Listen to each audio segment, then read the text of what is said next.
જય વસાવડાના તમામ વિડીયોનો એક જ ઓફિશિયલ ખજાનો એટલે પ્લેનેટ જેવી યુટ્યુબ ચેનલનો જલસો. તો જલ્દી લાઈક કરો, સબસ્ક્રાઇબ કરો અને બેલ આઇકન પ્રેસ કરી ઓલ સિલેક્ટ કરો, જેથી તમે જોઈ શકો અમારા વિડીયો સૌથી પહેલા.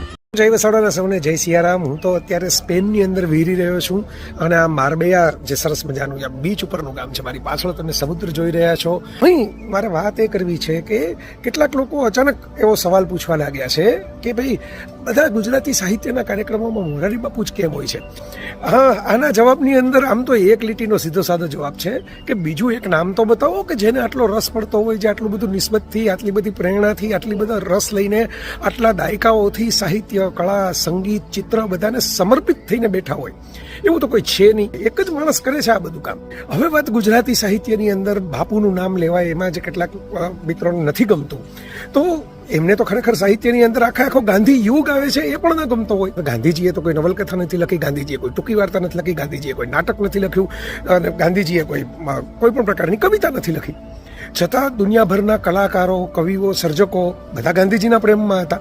ગાંધીજી પાસે જાણે એપ્રુવલ જોતી હોય એવી રીતે જતા. ગાંધીજીના ગયા પછી પણ એમના પ્રેમમાં છે.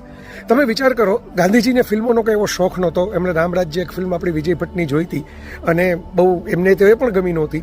છતાં ચાર્લી ચેપ્લિન કેમ ગાંધીજીને મળવા માટે ગયા? આલ્બર્ટ આઇન્સ્ટાઈન ગાંધીજીને ટ્રિબ્યુટ પણ આપે, ગાંધીજીને માટે ખૂબ માન પણ ધરાવે, ગાંધીજીની વાતો કરે પોતાની ચર્ચાઓની અંદર. વિજ્ઞાનને આઇન્સ્ટાઈનના અને ગાંધીજીને શું લાગે વળગે?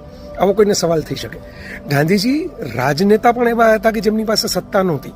જે સાધુ પુરુષ હતા ને ગાંધીજીને, એને કારણે ગુજરાતી સાહિત્યમાં ગાંધી યુગ છે. એને કારણે હરિવંશરાય બચ્ચન પોતાની કવિતા સંભળાવવા એમની પાસે જતા. અને સૌથી મોટી વાત તો એ છે, રવિન્દ્રનાથ ટાગોર જે છે નોબેલ પ્રાઇઝ વિનર સાહિત્યકાર, એમને શું લાગે વળગે ગાંધીજી સાથે? છતાં એ ગાંધીજીની સાથે રહ્યા. વૈચારિક અમુક મતભેદો હોવા છતાં પણ રહ્યા. તો ગુજરાતી સાહિત્યની અંદર ગાંધીયુગ કોઈ ભૂસી નહીં શકે, કારણ કે વ્યક્તિગત ચેતનાનો પ્રેમ છે. આવો કોઈ કાયદો નથી કે ગાંધીજીનું નામ લેવું જ જોઈએ, ગાંધી બાપુ મહાન છે, ગાંધી બાપુને જ સાહિત્ય કૃતિઓમાં કેન્દ્ર સ્થાને રાખવા જોઈએ. પણ મુલ્કરાજ આનંદ પોતાની નવલકથા લખવા માટે વિલાયતથી, લંડનથી સ્પેશિયલ આવે અને ગાંધીજીના આશ્રમની અંદર રહે. આવી તો ઘણી ઘટનાઓ થઈ છે, આપણને ખબર છે. ગાંધીજી છે એ સમાજ જીવનમાં કશુંક આપવા માટે પોતે કશુંક છોડી શકતા હતા, પોતાના પરિવારને, પોતાના સુખોને. તો એમની સામાજિક નિસ્બત બહુ જોરદાર હતી. સામાજિક નિસ્બત માણસોને આકર્ષતી હોય છે, કલાકારોને તો ખાસ આકર્ષતી હોય છે. તો નિસ્બત માટે તો આકર્ષણ હતું જ, પણ એની સાથે એક અધ્યાત્મનું આકર્ષણ હતું, એક ચૈતન્ય દર્શનનું આકર્ષણ હતું. અને એમની પાસે એક નિષ્ઠા હતી સામાન્ય છેવાડાના માણસ સુધી, અંત્યોદય, સર્વોદય એ બધા સુધી પહોંચવાની. આ ગાંધી બાપુનું પહેલું સિક્રેટ છે પંચામૃતનું. બીજું જે સિક્રેટ છે એ છે કે ગાંધી બાપુમાં એક આધ્યાત્મિક દર્શન હતું, એક ચૈતન્ય હતું. ભગવદ્ ગીતાનો અનાસક્તિ યોગ નામથી એમણે અનુવાદ કરેલો. અને માત્ર ગીતા જ શું કામ, રામ નામનો તો એ પ્રહરી હતા. અને ભારતીય વારસા માટે પણ એમણે જાગૃતિ કરી. ભિક્ષુ અખંડાનંદજીને પ્રેરણા આપી એમના પુસ્તકો કરવા માટે. અને કેટલા બધા લોકો, આપણા બાળ સાહિત્યકારો જીવરામ જોશી, રમણલાલ સોની અને એ સમયના અનુવાદકો મૂળશંકર, મોહનલાલ ભટ્ટ, એ બધા પણ ગાંધીજીથી પ્રેરિત થઈ અને આ સરસ મજાના યજ્ઞની અંદર જોડાયા, સાહિત્યની અંદર. ત્રીજી વાત એ છે કે કેવળ આધ્યાત્મિક સંત નહોતા, સાધુ ખરા, સાધુ જીવન ખરું એમનું, પણ એમની સાથે બહુ મહત્વનો મુદ્દો છે કે એમનામાં ક્રાંતિકારી સુધારક છુપાયેલો હતો. ગાંધીજી કાશી વિશ્વનાથ મંદિરની અંદર જઈને એની અસ્વચ્છતા માટે પણ વાત કરી શકે. અને ગાંધીજી જે છે એ એવી પણ ચર્ચા કરી શકે કે ભાઈ આપણી રૂઢિઓ છે એમાં જડતા ક્યાંથી પ્રવેશી ગઈ અને એને કેમ છોડવી, અને વિશ્વનું શ્રેષ્ઠ છે ગ્રહણ કેમ કરવું. એટલે એ બધા સર્જકોને એ પણ આકર્ષી ગયું. ઝવેરચંદ મેઘાણીએ છેલ્લો કટોરો પી જજો બાપુ જેવી કવિતા શું કામ ગાંધીજી માટે લખવી પડે? બરાબર, ગાંધીજી એ રીતે એમને આકર્ષી શકતા હતા. એમની પોતાની કે ભાઈ એક માણસ પાસે ભારતીય વારસાની આસ્થા પણ છે, પણ એ આસ્થા એવી નથી કે જે માનવતાની વિરોધી હોય. તો આ ત્રણ બાબત ઉપરાંત ગાંધીજીમાં એક સરસ મજાની વાત એ પણ હતી કે એમનો પ્રભાવ પ્રચંડ હતો. એમની ઇન્ટેગ્રિટીને કારણે લોકો એમનાથી આકર્ષાયેલા રહેતા. અને કોઈ પણ સર્જકને વધારે જ્યાં લોકો મળે ને ત્યાં જ જવાનું મન થતું હોય. જ્યાં વધારે લોકો સુધી એમની કળા પહોંચાડવા માટે તો સર્જક કલાકાર થતો હોય, નહીં તો ડાયરી લખીને ચૂપ ન થઈ જાય. નવલકથાઓ લખીને પ્રકાશિત શું કામ કરે? પુસ્તકોના વિમોચન શું કામ કરે? એના ઉપર વ્યાખ્યાન આપવા શું કામ જાય?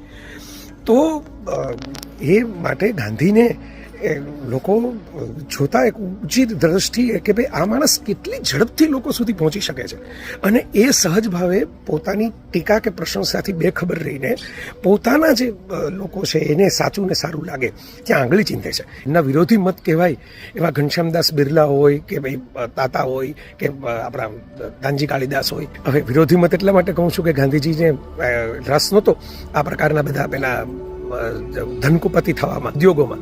આમ છતાં એ લોકો એમનો પડ્યો બોલ ઝીલતા અને ગાંધી કહેતા એ જગ્યાએ મદદ કરતા. જેમ કે દક્ષિણામૂર્તિ નાના ભાઈને મદદ જોતી હતી તો ઘનશ્યામદાસ બિરલાએ મદદ આપેલી ગાંધીના કહેવાથી. તો ગાંધીજીનો આ જે લોકપ્રિયતા અને પ્રભાવનું આકર્ષણ હતું એને કારણે સર્જકતાને બળ મળતું હતું, સર્જકતાને ફંડ મળતું હતું. એમને પોતાને અમુક પોતાની જીવન કેમ જીવવું એની વિશિષ્ટ આગ્રહો હતા, પણ એને કારણે બાકીનાઓનો તિરસ્કાર ન કરતા એમનો સર્વતા સ્વીકાર કરતા. અને આ જે સહજતા છે એ સાધુતાનું લક્ષણ છે, અને એને કારણે સર્જકોને પોતિકા લાગતા. અને આ બધું જ જો ગાંધી બાપુ એક કાઠિયાવાડમાં જન્મેલા પોરબંદરમાં એમાં હોય અને ગુજરાતને ફાયદો થતો હોય એનો, તો એ જ મોરારી બાપુમાં પણ છે. ગુજરાતને તો આનંદ થવો જોઈએ કે કળાને, સર્જકતાને, વૈશ્વિક ચેતનાને, માનવતાને, નવીનતાને, ક્રાંતિને બધાને અપનાવી શકે, પોંખી શકે એવા બાપુઓ આપણને સમયાંતરે મળતા રહ્યા છે. તો હું એમ નથી કહેતો ગાંધી બાપુ અને મોરારી બાપુ એક સમાન છે. હું તો એમ કહું છું કે આ જ કારણો છે કે જેને કારણે સર્જકતા જે છે એ પ્રિય મોરારી બાપુ તરફ આકર્ષાય છે.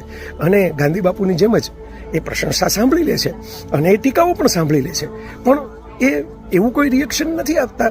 એ બસ સહજ ભાવે પોતાના કર્મની અંદર પ્રવૃત્ત થઈ જાય છે. તો ગાંધી બાપુ અને મોરારી બાપુ સરખા જ કારણોથી સર્જકોમાં પ્રિય છે. સર્જકોને એમની કૃતિઓ એમના સુધી પહોંચાડવી અથવા તો એમના મુખેથી એમનું નામ લેવાય એ ગમે છે. એમનો પ્રતિભાવ, એમની દાદ મળે, એમનો ઉત્સાહ એમને હોય છે. ગાંધીજીના ગયા પછી, કૃષ્ણના ગયા પછી પણ લોકોને રસ પડે છે કે મારી કૃતિ છે એમના ચરણે અર્પણ કરું. તો બાપુ સાક્ષાત હાજરા હજુર હોય 80 વર્ષે આપણી વચ્ચે, તો કેમ રસ ન પડે? મને તો બહુ પડે જ છે બાપુ સુધી આ વાતો પહોંચાડવામાં છે. હજી તો આવી ઘણી વાતો છે મારી પાસે બાપુ વિશેની. બાપુનું જે રિલેવન્સ છે, વર્તમાન જીવનમાં જે એમનું યોગદાન છે, અને એ જ ખટકે છે લોકોને, એ જ ખૂંચે છે લોકોને, એ જ ભૂસી નાખવું છે, એ જ ખતમ કરવું છે. કારણ કે હું જે કરી ન શકું ને એ બીજાઓ કરે ને ત્યારે મને એક ડંખ થતો હોય છે. બસ આ બળતરા જે છે ને એનો જ વાંધો હોય છે કે જેને કારણે જે કરે છે એક માણસ એને પણ અટકાવવાની, એને પણ વિરોધ કરવાની, એની સામે પણ સવાલો પૂછવાની કોશિશ ને ચેષ્ટાઓ થઈ રહી છે. જય સિયારામ.